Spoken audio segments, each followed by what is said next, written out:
How to recover user ID of Citizen Bank. It's pretty simple and a quick process, so without any further delay, let's jump right into the video. Start by moving into your application Citizens Bank. Once you're in this page, you need to enter your login credential.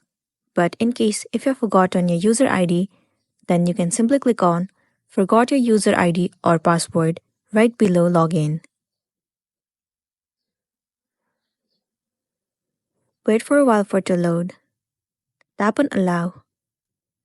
Select I forgot my user ID. And then choose your account, personal account or small business account, and then click on Next. Now you will have to enter your full social security or tax ID number and then your date of birth. Once you've entered, click on Next. With the help of your social security number or tax ID number, they will be able to find your account, and then the user ID will be provided to you.